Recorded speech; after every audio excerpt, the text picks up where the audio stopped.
Hola, puede que estés cambiando las ruedas de tu coche, preparando unas gachas de avena o escuchando una tediosa conversación sobre los precios de los aspiradores.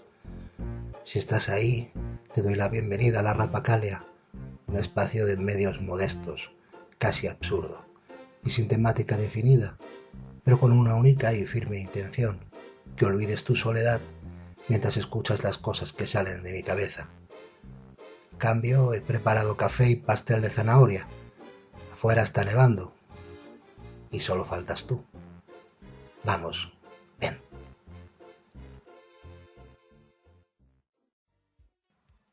Hola, ¿qué tal? ¿Cómo estáis? Bienvenidos a esta Rapacalia. Bienvenidos a esta placa palalia. Eh, bueno, aquí estoy, emitiría desde el British Museum, junto al Moai robado que tienen allí, pero he preferido sentarme debajo de un árbol que acaba de florecer aquí en el parque. La verdad que se han tomado su tiempo, pero está todo muy bonito. Aún así hace un poco de fresco. Posible que no sea verano, ni tampoco primavera, pero al menos no es invierno. Deciros que el tema que voy a tratar hoy también está incluido en algunos de los programas que he hecho antes de la historia de la poesía china. Y allí os podéis haceros un cuadro de toda la escena que hoy os voy a contar. Porque solo, bueno, pues es una vista periférica de pájaro, ¿no? Un pterodáctilo que está viendo ahí abajo Jurassic Park y a Jeff Goldblum divagando, haciéndose el interesante. Bueno, deciros eso, que si os gusta y lo habéis pasado bien, habéis aprendido, etcétera, o cualquier estímulo eh, de endorfinas, pues que os suscribáis al canal y bueno, que le deis like y en fin, o que comentéis qué os ha parecido, etcétera. Bienvenidos siempre. Bueno, empezamos el tema. Hoy vamos a hablar de emperadores de China. Hay que comentar que China ha sido un imperio durante muchísimo tiempo, eh, casi más que cualquier otro imperio del mundo, prolongado durante milenios. Sí, ha cambiado de manos y ha cambiado de, de familias y de dinastías, ¿no? Como llaman ellos.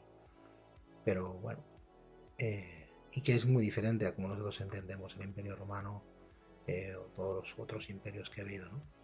Eh, Podríamos decir que en algún momento los emperadores eran casi personas, ¿no? Y gozaban de poder, pero eran militares, eran filósofos o eran chiflados, pero eran personas. Aquí los emperadores tienen un carácter divino, mucho más que en el que se les pudiera conferir en Roma. Eran, pues eso, eh, dioses o enviados de los dioses o de la misma materia que los dioses. Es interesante decir que, bueno, todo lo que todo lo que vamos a hablar hoy, pues bueno, está ahí en los libros de historia, como siempre es interesante que los consultéis o que, bueno, pues habléis de este tema con algún experto para completar la información, que siempre es muy, muy agradecido. Con esto, pues saludar a toda la gente de China que conozco, que es un buen puñado y que bueno, que están ahí, enviarles un abrazo. Y bueno, el profesor de Ciencias Políticas de la Universidad de Stanford, Francis Fukuyama, destacó una vez la vulnerabilidad de China al síndrome del mal emperador. Con los anteriores programas que he hecho sobre la poesía china os daréis cuenta de que, pues bueno, esto es así, ¿no? Y que ha habido muchas formas de enfrentarse a estas personas negligentes o que han acumulado demasiado poder en sus manos, ¿no? Eh, de hecho, si bien China ha disfrutado de muchas edades doradas a lo largo de su larga historia, pues ha sufrido mucho más bajo terribles emperadores y que abarcan pues toda la gama, ¿no? Desde los ineptos hasta los inconscientes y los francamente psicóticos. Aquí están los 10, aquí están un puñadito de emperadores los chinos más terribles que han gobernado el Reino Medio. En varios casos sus reinados fueron tan aterradores que sus títulos se convirtieron en sinónimo de maldad y decadencia. Había pensado 10, pero luego bajado a 6 porque los otros 4 al final nos tenemos que poner en unas tesituras que complican. Así que sí, he traicionado el subconsciente, pero al final son 6. Vamos a empezar con Xia Jia. Xia Jia, me gustaría pronunciarlo bien, pero voy a hacer un esfuerzo. Xia Jia. Bueno, decimos que supuestamente gobernó desde el 1728 a.C. hasta el 1675 a.C. Estamos lejos, en el tiempo. Los historiadores, pues bueno, continúan debatiendo si Xia, la primera dinastía de la historia tradicional china, realmente existió. La verdad es que hasta la fecha no hay evidencia arqueológica concluyente, ¿no?, que confirme esta existencia de esta mítica primera dinastía. Como si ahora mismo estuvieran buscando los restos de la ciudad que fundó Rómulo, ¿no? Entonces, pues bueno, en ese plan tampoco hubo registros escritos sobre Xia durante la dinastía Shang, esta última supuestamente la dinastía que sucedió a la Xia. Evidentemente las dinastías cuando se suceden unas a otras pues hacen lo que un poco de enmerdamiento, ¿no? Y entonces pues es difícil saber si, bueno, sacas la desacreditar y haces, por favor, y desacreditas a los que han ido antes que tú y, bueno, o los borras de la historia como hacía Ramsés III. O, según relatan las fuentes, Jie se convirtió en un tirano, leo un poquito, que maltrataba a la población. Los registros posteriores sobre el mandato de Jie, más concretamente los registros encontrados en tiempos de la dinastía Qin, narran que un año del reinado de Jie, el hielo se formó durante las mañanas de verano, mira como aquí, ocurriendo las heladas en julio. Las precipitaciones excesivas derribaron los edificios y el tiempo era un caos, un desorden, caliente y frío, por lo que gran parte de las cosechas se fueron a la verga.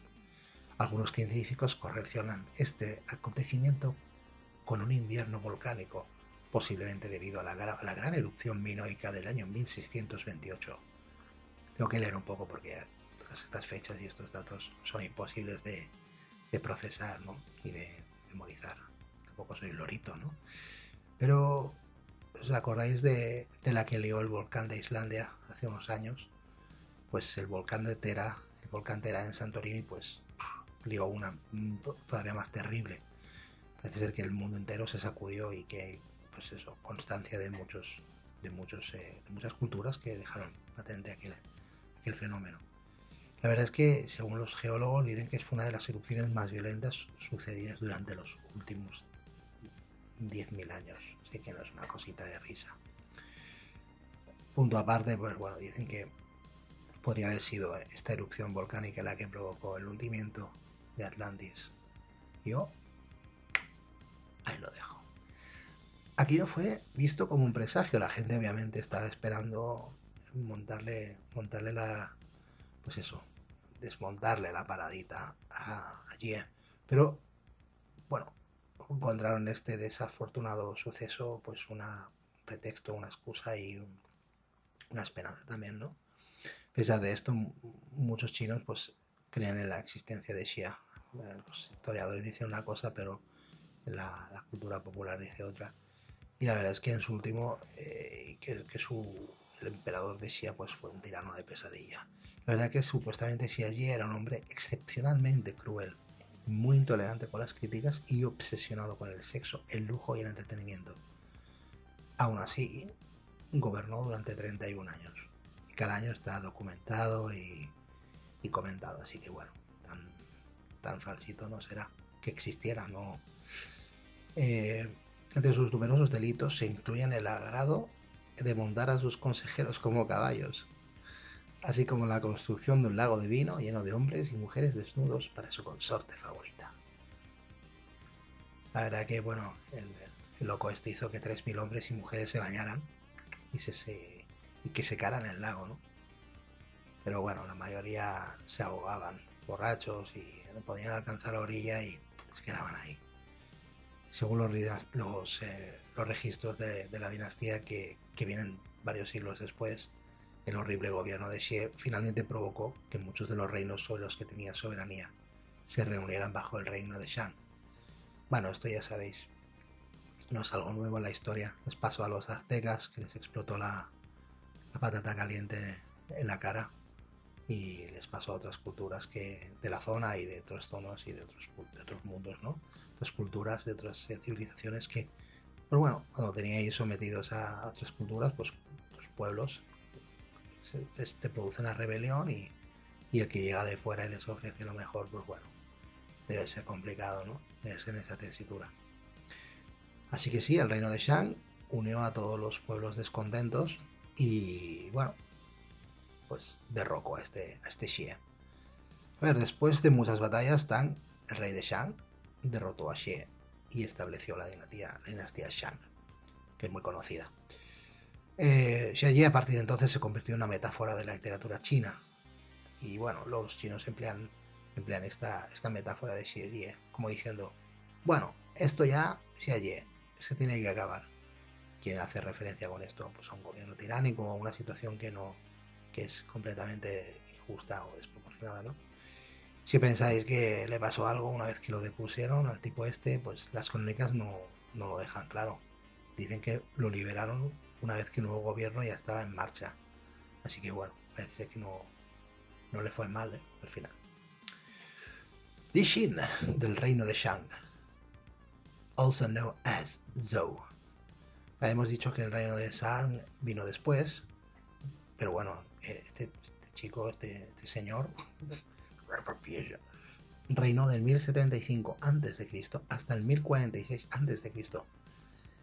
Y en fin, creo que alguien dijo creo que era Napoleón, pero me quiero marcar aquí dijo que una vez que la historia es la versión de eventos pasados en los que la gente ha decidido estar de acuerdo. Y es lo que aquí en sueco decimos överenskommande, es decir, un acuerdo al que se ha llegado, pues, por redundancia, un acuerdo al que se ha llegado por mutuo acuerdo. Es, si lo tradujera, es bastante rapacálico, ¿eh? Esto, como decíamos, el último emperador de la dinastía Shang se le llamaba, ¿no? Shang Zhou-Wang. Y bueno, el nombre de la partícula Zhou significa la grupa o la silla sucia o sudada de un caballo. Y que bueno, le pusieron un mote, ¿no? Inmortalizado, había una especie de epopeya literaria que se llama La investidura de los dioses. La emiten por la tele todavía y es bastante popular, ¿no? Pues Di Xin Zhou, vamos a llamar Zhou directamente, Zhou Wang. Pues era un tirano malvado y embrujado sin remedio por Daji, que pues eso era su concubina, una de sus concubinas, sus esposas. La gente, ¿no? Decían entre susurros que era una zorra de 9 colas que se había transformado en una persona y que manipulaba al emperador y le comía la olla. La verdad que el emperador pues no se estuvo de nada. Cometió todo tipo de atrocidades, como por ejemplo hacer un estanque de vino, esto ya lo hemos visto, pero también un bosque de carne. Ahí lo dejo.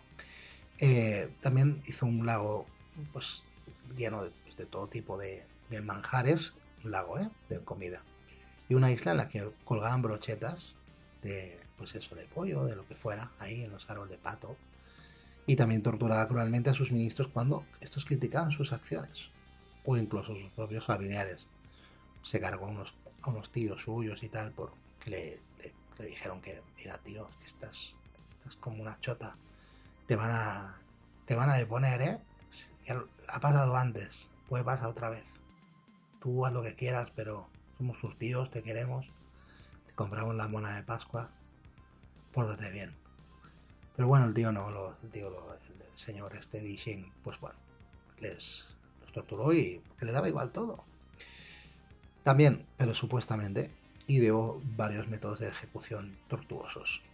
Y, como decimos, este señor, vamos a leer cómo se llamaba, el señor Francis Fukuyama, dice que este emperador pues disfrutaba mucho de estos, le excitaban sexualmente todos estos métodos de ejecución tortuosos. Pero el más notorio de estos fue el castigo ardiente de cañón, o el cañón ardiente. para los amigos. Un cilindro de bronce hueco que se calentaba hasta que estuviera el rojo vivo, pues la víctima se ataba desnuda hasta la muerte, hasta que moría pues de dolor y de las quemaduras. Y con este sistema asó vivos a sus tíos, como os he dicho antes, y al vuelo de Meibo dentro de un cilindro de bronce. El bueno de Meibo, ahí sí que metió la pata, la verdad, este tío. Deciros que, bueno, esta tortura, por lo que tengo entendido, la hizo hace muchos años un griego. No sé si simultáneamente, pero las malas ideas, las ideas buenas y malas suceden en varios puntos del globo, ¿no? Y quizás en diferentes momentos de la historia. Creo que era un griego que inventó un buey en el que se podía meter gente y pues eso, era como un instrumento de tortura. Y aquí el rey, que le había dado la orden de construir ese instrumento de tortura, pues lo probó en el propio constructor. Un poco lo que se cuenta también de la guillotina, ¿no? Que creada por el señor Guillotín, Monsieur Guillotín, que acabó comprobando si la guillotina funcionaba, ¿no? Pues eso, no inventéis armas, ni armas de tortura. Haced poesía y kebabs y empanadas y... Pero no hagáis mal, no hagáis el mal, por favor. Porque luego, pues, todo torna, todo vuelve, como decía Vegeta de Dragon Ball. Meibo fue nombrado como el gran consejero del rey Zhou. Meibo era un consejero, un hombre letrado, un hombre que había superado muchas pruebas intelectuales para llegar allí. Y también morales, porque era un funcionario muy preocupado por la gente. Y bueno, una mañana, Meibo estaba esperando una visita con el emperador para comentarle las últimas noticias y vio salir al astrólogo real, a Du, que se llamaba Du, pues siendo arrastrado por unos guardias, ¿no? El hombre gritaba y suplicaba. Entonces Meibo dijo, bueno, por favor, párate este hombre que quiero hablar con él. Y los soldados, pues bueno, dijeron, pues sí, tranquilo, que no queremos problemas, ni contigo, ni con el emperador. Así que bueno, el señor el astrólogo real, pues le contó que le había hecho una predicción y que el emperador no estaba contento y que, bueno, por lo tanto, se le iba a condenar a una paliza. Una paliza que, bueno, tendría unas consecuencias terribles. La predicción era la siguiente, le había dicho que un día él, el emperador, mataría a quien no debía y el mundo ardería con él. Entonces, el emperador se volvió loco con esto, porque era una amenaza, claro, él lo interpretó como una amenaza y entonces, pues bueno, le mandó eso, ¿no? Le dijo, mira, no te voy a matar, porque igual eres tú a quien no debo, pero te voy a dar una paliza. Y claro, los soldados le dieron una paliza, ¿no? Y no lo mataron, pero murió a consecuencia de eso. Por tanto, él no había sido. Bueno, pues el consejero Meibo estaba un poco enfadado con toda esta situación y fue a reunirse con el emperador y parece que, bueno, pues no eligió las palabras adecuadas para hacerlo. Estaba muy enfadado porque era una persona pues eso, con dignidad. Y bueno, le dijo al rey, mira, al emperador, llámate como queréis, gobernante, esto me parece injusto. Este hombre va a morir a consecuencia de esa paliza y lo sabes. Y este señor que has ordenado matar, pues es un astrólogo, es un funcionario del palacio que ha servido a 3 generaciones antes que tú. No creo que te estás excediendo. No deberías ejecutar a la gente que lleva aquí mucho tiempo siéndote leal, porque sin una causa justa la gente te va a coger miedo y vas a perder crédito. Y es como si en realidad te estuvieras cortando partes de tu cuerpo. Bueno, el rey bostezó un poco y le dijo, bueno, sus guardias, lleváoslo y dadle una paliza, haced lo mismo que el otro. Y bueno, la concubina favorita del rey, que se llamaba Daji, le dijo al rey Zhou, al rey Grupa de Caballo Sudada, oye, ¿por qué no lo quemamos en una tostadora grande por sus malas maneras? Bueno, el emperador empezó a pensar cómo hacer aquella tortura, ¿no? Aquella máquina, y cuando la construyó, pues tenía 20 pies, según las crónicas, tenía 20 pies de alto, con 3 niveles de fuego, con carbones al rojo y 2 grandes ruedas para moverlas como un carro. Y bueno, antes de que me dice la tradición que antes de que Meibo fuera introducido dentro, pues le dijo al emperador: tú, rey imbécil, idiota y estúpido, mi muerte es tan ligera como una pluma. Importa muy poco si muero o vivo. Soy uno de vuestros más altos consejeros. He servido a 3 generaciones de reyes en esta dinastía. ¿Qué delito cometí? Ahora da igual, mátame si quieres. Pero sin mí a tu lado, el reinado del magnífico Shang Tang acabará por culpa de tu estupidez y crueldad. Así, pues el pobre Meibo lo desnudaron, le quitaron toda la ropa y lo metieron ahí en la máquina de tortura. Y bueno, sus alaridos llenaron de horror a los oficiales, a los amigos y a toda la gente que estaba en el palacio, pues marcando la muerte de uno de los más leales a Shang. Bueno, evidentemente la muerte de Meibo provocó una revuelta popular y, en fin, la gente incluso nombró una estrella que se llama Meibo y ahí incluso hoy quien le reza. Así que se provocó un movimiento, ¿no? Dado que, como decía antes, hay un libro que se llama La investidura de los dioses, incluía una gran cantidad de seres sobrenaturales como héroes, y también a él, es razonable dudar que Shi Jin fuera realmente un gobernante tan brutal. No hasta tenemos este libro. Aunque sin lugar a dudas fue una persona deleznable. Eso quizá pues, mierdaran un poco su nombre o le hicieran un poco de la mencionada damnatio memoriae de los romanos, pero nada que no se hubiera hecho él mismo a su reputación antes. Dicho esto, se sabe que sus tropas fueron profundamente derrotadas, destrozadas, exterminadas en 1046 a.C. Y bueno, huyó por el reino de Zhou y luego fue por aquí, fue por allá, hasta que no le quedó otra que suicidarse. Pero no sin antes pues quemar sus tesoros y su palacio con él y a toda la gente que le servía. En fin, un cabrón megalómano. Basado en esto, uno podría concluir con seguridad que Di Xin era al menos un gobernante y un líder militar inepto. Y esto es así porque para los chinos pasó a la historia como uno de los emperadores más terribles de todos los tiempos, por escandaloso y por criminal, ¿no? El pueblo chino continúa condenando regularmente en adaptaciones televisivas y cinematográficas, ¿no? de la mencionada investidura de los dioses. Es como cuando nosotros, por ejemplo, hacemos películas de esas películas del Peplum romano en el que mostramos a Calígula completamente loco y a Cómodo en Gladiator, aunque como os digo, esas películas son un 3% de toda la maldad, chifladura y demencia que esos emperadores trajeron, ¿no? al escenario, trajeron al mundo. Pero aún así, pues eso, aparecen regularmente, pues eso, como los villanos recurrentes, ¿no?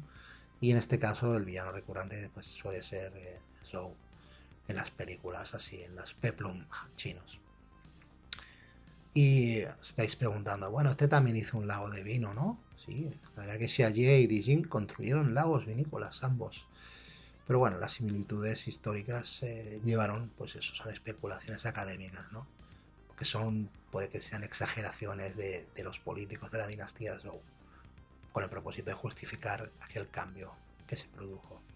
De cualquier modo, cuando hablamos de un lago de vino, estamos hablando de alguien que, pues eso, se ha pasado el juego y que ya, pues, no tiene límites en sus excesos, ¿no?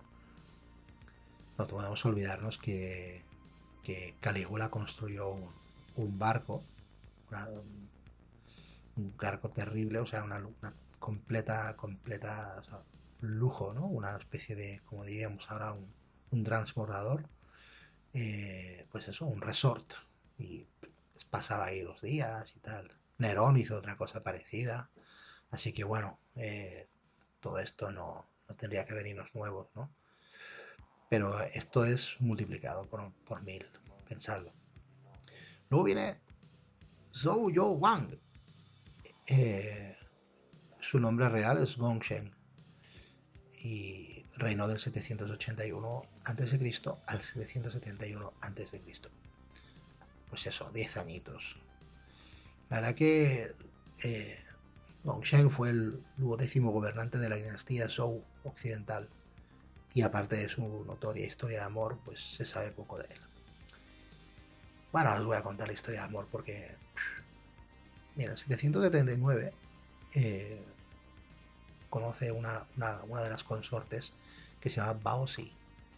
Y esta muchacha entró en el palacio y en poco tiempo, pues, Zhou Youwang, Gongsheng, el emperador, está completamente obsesionado con la belleza de esta consorte, hasta el punto de que, pues bueno, reemplazó a su reina original por ella, ¿no? La emperatriz. Sin embargo, y desafortunadamente para este emperador enamorado, Bao Si era melancólica por naturaleza, una flemática, y no estaba dispuesta a sonreír sin importar lo que hiciera el emperador. Siempre estaba triste, siempre estaba pues, con esa expresión, ¿no?, de disgusto. Y no estaría, hay gente que es así y lo podemos entender, pero aquí viene la cosita, ¿eh?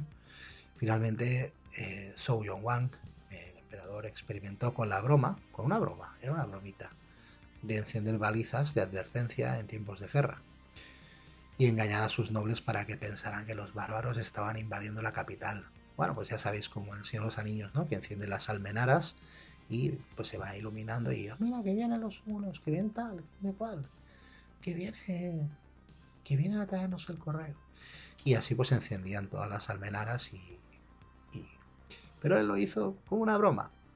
Y al ver pues, los ejércitos corriendo frenéticamente, la ayuda de la capital, ver toda esa maquinaria en marcha, todo ese histerismo, la gente, pues eso, empacando y preparando sus carros para huir y todo, pues la consorte Bao Si, pues se puso a reír, se puso muy contenta. Aquello le hizo mucha gracia, le pareció muy divertido.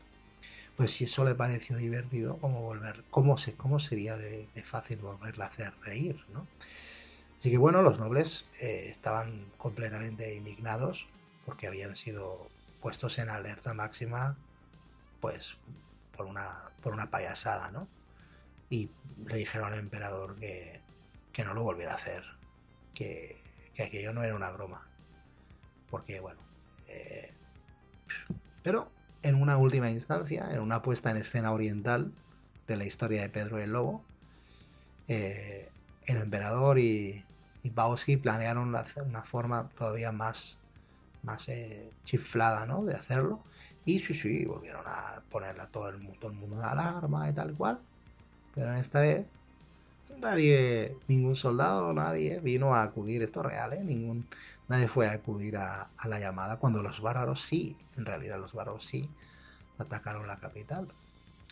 Y bueno, pues llegaron los bárbaros, entraron en la capital, el emperador pues fue asesinado y quemaron su palacio, mataron a todo el mundo, y a Bao Si pues la capturaron y le dijeron, bueno, pues te puedes suicidar si quieres porque no te vamos a liberar nunca. Así que bueno, evidentemente causaron la muerte de cientos de miles de personas con su sentido del humor completamente abyecto.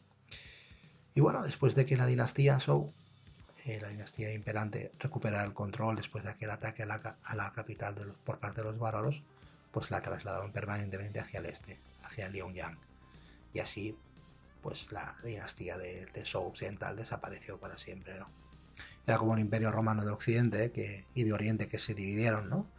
Ya sabéis que el imperio, bueno, si no lo sabéis, hay un momento en que un emperador, pues, dijo, bueno, chicos, esto vamos a hacer un save game, vamos a salvar partida, y si el emperador, y para evitar una guerra civil, porque estáis un poco alterados, chicos, pues a ti te doy esta parte del imperio y a ti te doy esta. Trabajáis juntos, y bueno, cooperáis. Pero era una forma pues de eso, de memory card, ¿no? Entonces cuando el imperio romano de Occidente cayó, el imperio romano de Oriente aún tardó casi 1000 años en caer, ¿no? Y bueno, eso es un poco el mismo concepto, ¿no? Salvando las diferencias, ¿eh? la misma. La historia, pues bueno, esta historia de este emperador estúpido, pues bueno, que juega con los asuntos militares y que bueno, y que pone a todo un ejército, un vastísimo ejército en marcha, solo para que, pues eso, que su concubina se ría un ratito. Pues la verdad que es una lección que ha quedado en la cultura china completamente grabada a fuego, ¿no? Y es una historia que se cuenta pues para recordarle a los chavales que hay que ser responsable y sensible, ¿no? Vamos ahí a Han Ai-Di. Todos tenían nombres reales, este era como el nombre divino, y luego el nombre real que era Liu Xin. Reino del 7, ya hemos saltado en el tiempo, ¿eh? Del reino del 7 a.C. al 1 a.C. Mientras aquí pasaban unas cosas, allí pasaban otras. Cuando digo aquí, digo pues toda la revolución de la conquista de Galilea y todo lo que pasó aquí con Jesús y todo. Y bueno, los filósofos, toda la... Y en cambio allí, pues sucedió todo esto, ¿no? Así que vemos aquí del 7 al 1, o sea, 6 añitos. Vamos a ser generosos y decimos 7 años. Muy bien, no le fue. Durante la dinastía Han del Oeste, Han Ai-Di, el joven emperador, se enamoró a primera vista del apuesto Dong Xian, en la medida en que inmediatamente le otorgó un puesto de emisario, además de permitir que el joven se sentara en su regazo. Bueno, pues imaginaos, ahí sentado el emperador y alguien sentado ahí, que bueno, pero parece que aquello a sus nobles y a sus consejeros no les hizo mucha gracia, porque el emperador era alguien, pues eso, como os he dicho antes, divino, ¿no? Pero esto no acabó aquí. Los años siguientes, Dong Xian recibió una lluvia de riquezas y de promociones, lo que lo convirtió pues en el funcionario más poderoso de China, a la edad de 22 años. Tan enamorado estaba Ai-Di que una vez incluso bromeó sobre abdicar a favor de Dong Xian, una falta que toda la gente que gobernaba y que estaba a su lado pues consideró pues completamente fuera de lugar, ¿no? Una cosa bastante imperdonable. Pero bueno, pasaron aquellos años, ¿no? Y según todos los cálculos, Dong Xian había monopolizado por completo el poder en el palacio por medio de sobornos y tal vez se hubiera deshecho del emperador más adelante, ¿no? Y usurpar su puesto, si no fuera porque el emperador pues se murió en el año 1 antes de Cristo. Cuando aquello pasó, pues bueno, él no estaba preparado para tomar el poder completamente y bueno, el golpe de estado que siguió, pues Dong Xian fue obligado por sus rivales a suicidarse.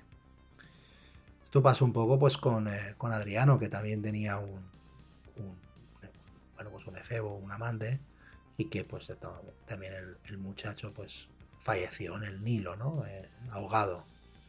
También las circunstancias en las que sucedió pues no quedaron muy claras y bueno, Adriano pues lo divinizó y tal. Muy interesante de leer, pues si queréis profundizar en ese asunto.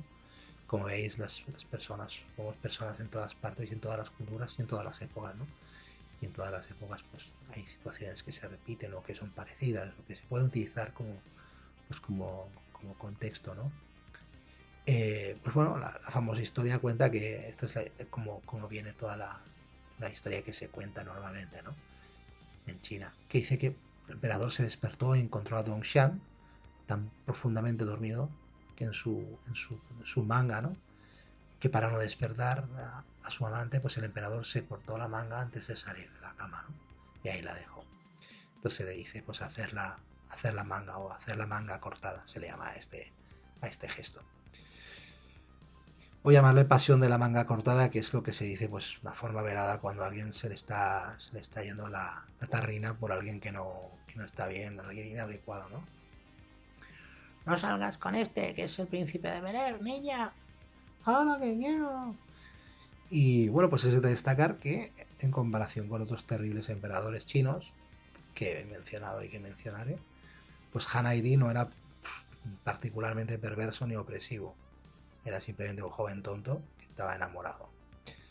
Lamentablemente, pues esto aceleró la desaparición de su dinastía porque murió sin descendencia y bueno, game over. Como digo, no era particularmente perverso, ni opresivo, pero sí lo era, un poquito. Porque claro, cuando eres un dios, pues... Han Lingdi, nombre real, Liu Hong, reinó del 168 al 189 después de Cristo. Hemos hecho ya un salto, o sea que vamos a decir que entre todos estos, desde el 7 antes de Cristo hasta el 168 después de Cristo, han pasado muchos años y no se mencionan emperadores malos.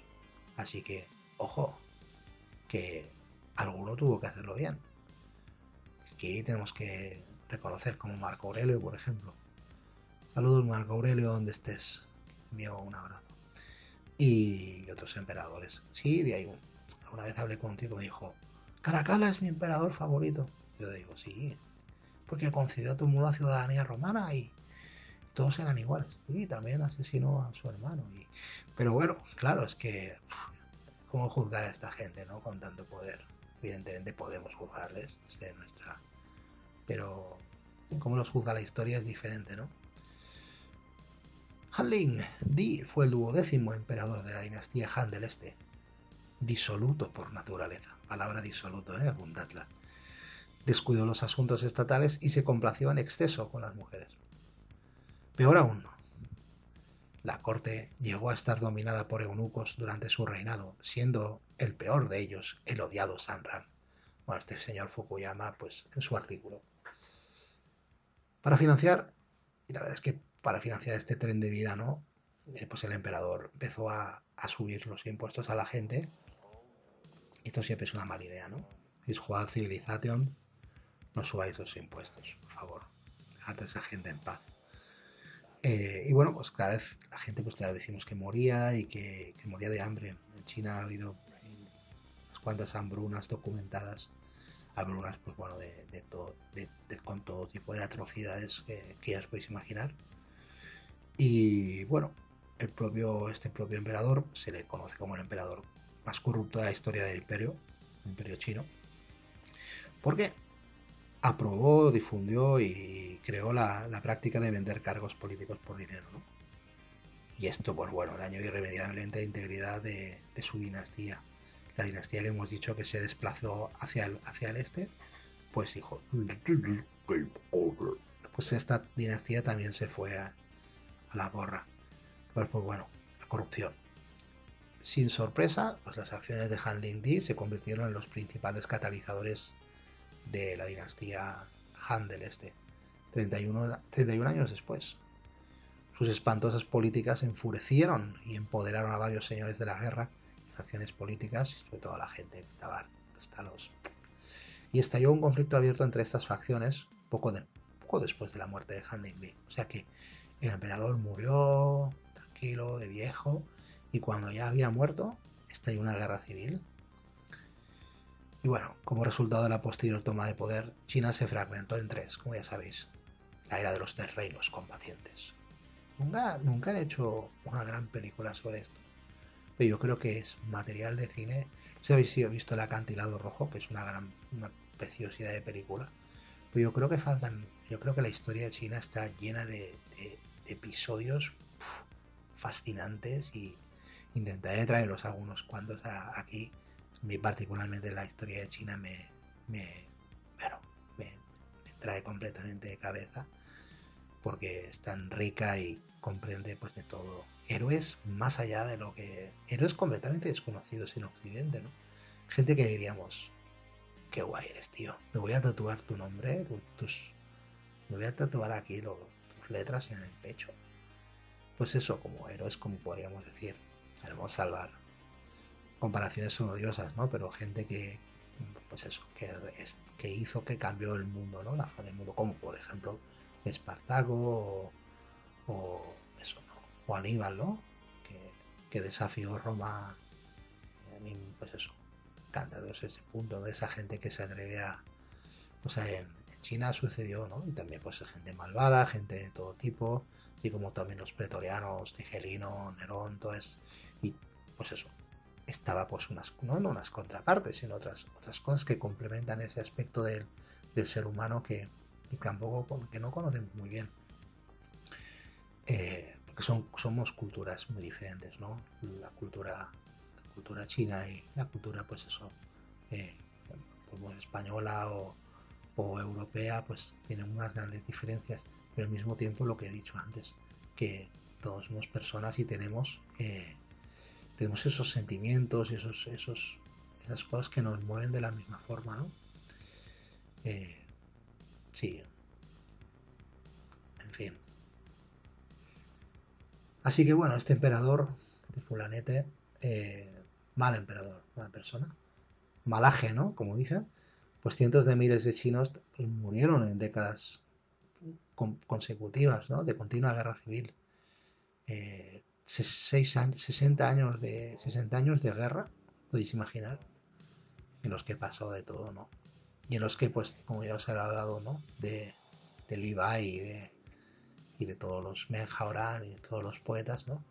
Aún tenían fuerzas para hacer poesías y para decir cosas bonitas, ¿no? De aquel mundo sumido en una eterna pesadilla, una eterna guerra, ¿no? En fin. Jin Huidi, nombre real, Shima Songa, reinó del 290 después de Cristo al 307. Mira, es como Trajano, parecido, por ahí va.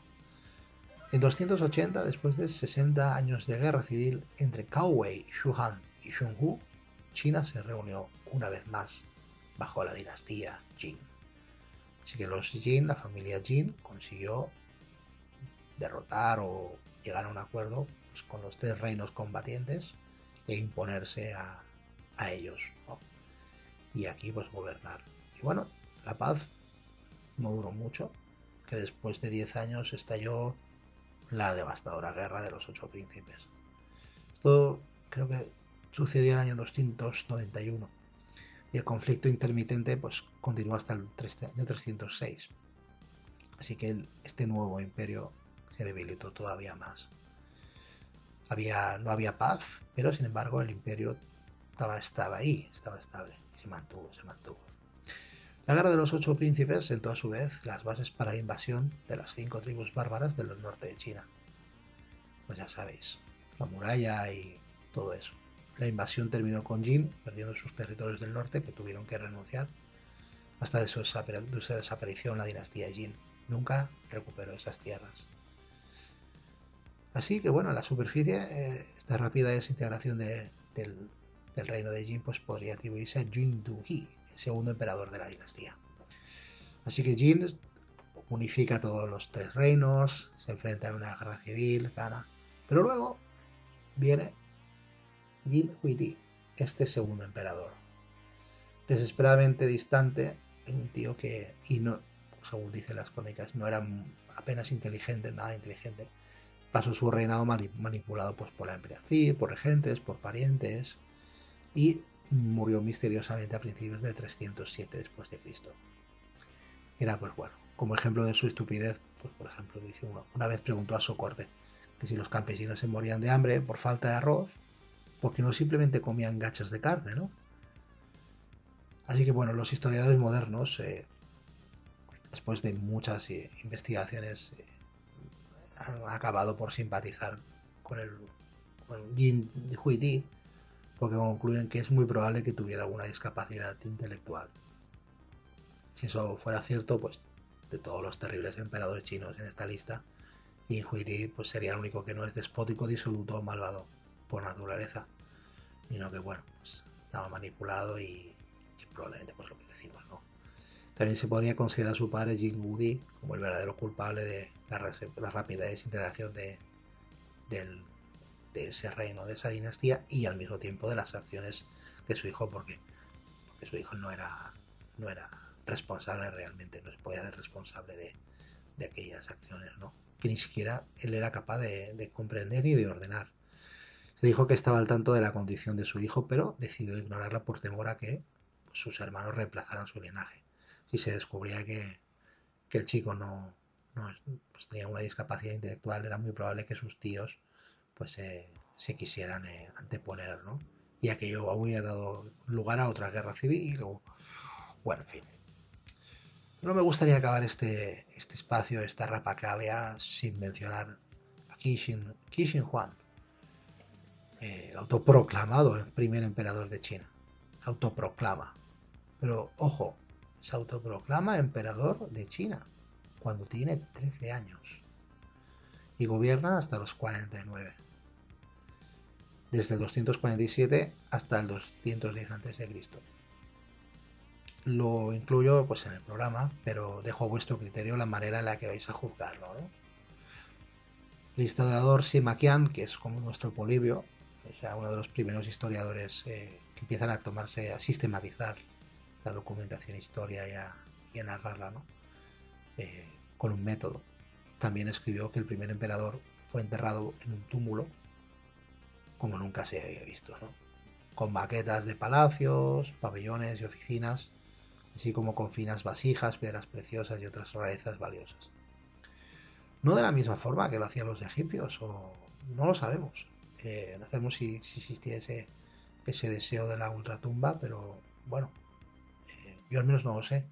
Tendría que hablar con algún experto en ese área, ¿no? Pero bueno, la cámara se construyó sobre una base con la forma del territorio conocido, con la forma de que ocupaba el territorio chino en aquella época, a escala, ¿no? Usando mercurio para simular los ríos y los océanos, y bajo un techo donde se reprodujo la cúpula celestial, con esmeraldas, joyas, con cristales, estrella por estrella, podéis imaginar. Y bueno, aquí viene el punto, ¿no? Que para esta construcción se reclutaron a 700.000 obreros entre 2146 y 209, cuando se interrumpió la obra por las revueltas campesinas un año después de la muerte del emperador. Sin embargo, en el relato de Sima Qian no aparece mención alguna del ejército de terracota, presumiblemente por la censura de la dinastía Han, que fueron los que gobernaron después. Bueno, había carros de combate, caballos de bronce, más de 6.000 soldados, arqueros, ballesteros. Era su ejército, un ejército. Al menos una de las, quizás la parte más importante. Lo curioso es que todos ellos habían estado pintados alguna vez, con sus canas, sus tonos de piel naturales. Es un detalle que me despierta un gran asombro. Pero es que todos los soldados, absolutamente todos, son diferentes. Todos tienen una expresión, todos tienen heridas, incluso cicatrices, lo cual nos hace pensar que esas personas eran reales, habían estado con el emperador. Era una forma de que el emperador los llevara con ellos, ¿no? De honrarles. No lo sabremos. Una cosa que a mí me pone un poco triste es que algunos de ellos no tienen barba ni vello facial, ¿no? Lo que, a mi entender, es que eran, pues eso, eran jovencitos, ¿no? Eran unos muchachos y aquello les vino, ¿no? Entiendo que la gente pues ya está muerta, ¿no? Que probablemente ya está muerta cuando les hicieron aquella estatua, nunca lo sabremos. Pero también deciros que aún queda mucho por desenterrar allí. Lamentablemente pues tampoco conocemos el progreso de las obras. Lo que decimos, pues la obra se interrumpió. O sea, nunca sabremos qué es lo que faltaba. Si es que, o sea, ¿qué podía faltar más? Si había un ejército ya de 6.000 soldados, ¿no? Y todo tipo de cosas y lujos. Y la sala en la que encontraron a los guerreros de terracota es inmensa y está hecha por el hombre, no es una cueva natural. Así que pensad en eso, ¿no? Como decía este emperador, habiendo unificado China, él y su primer emperadismo, ministro Li, perdonadme, es un poco, introdujeron una serie de importantes reformas con el objetivo de reforzar la reciente unificación. Claro, él se había proclamado emperador y tenía que construir todas las estructuras legales posibles para afianzarse en el poder, eso está claro. Así que bueno, llevaron a cabo pues unos proyectos de construcción, unos arquitectónicos, que muchos de los cuales pues, nos van a sonar ahora mismo.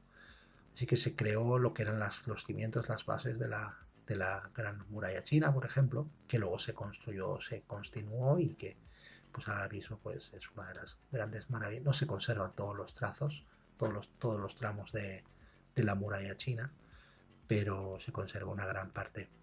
Y es todavía una muralla. Así que bueno. Y también pues en aquel momento se crearon los famosos guerreros de terracota, que como os digo, pues son, bueno, cada uno es una obra de arte única e irrepetible y digna de cada una podría llenar un libro, ¿no? A pesar de la tiranía de su mandato autocrático, ¿no? Que es una cosa que cuando alguien ostenta tanto poder, ¿no? Que incluyó pues la quema de libros y la persecución de intelectuales, pues Qin Shi Huang todavía es considerado como un importante fundador en la historia de China. Si bien su dinastía fue breve, ¿no?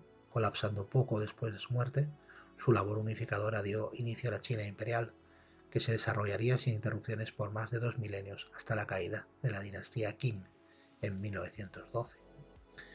Así que bueno, esto es un poquito como Alejandro Magno también, que vivió pues eso, muy poco, si eran 33 años o 34, en definitiva no mucho tiempo, quizás un poquito más.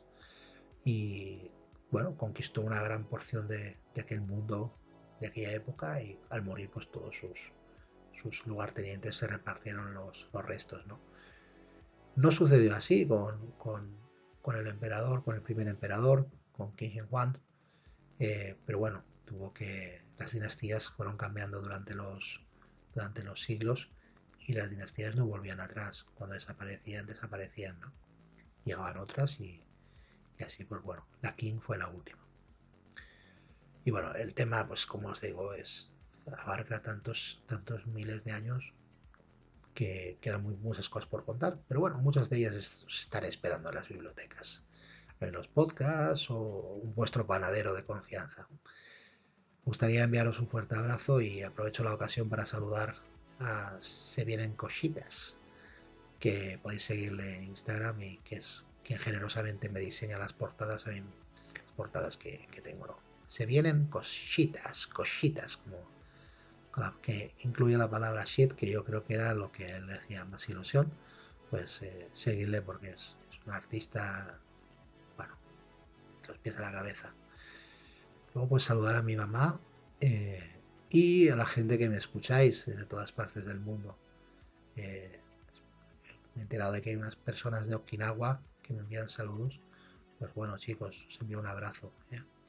Y bueno, es un auténtico placer contaros estas cosas y también muy terapéutico, por qué negarlo. Os espero el lunes próximo. Vemos próximo. Adiós. Y hasta aquí el tiempo de hoy, pero espero verte pronto de nuevo. Si en esas noches largas, o si mientras paseas por una playa hermosa te apetece escucharme, aquí me encontrarás. Te guardo el sofá y no hace falta que avises, habrá pastel. Y si no te gusta, pues se lo damos al gato. La dama te guarde.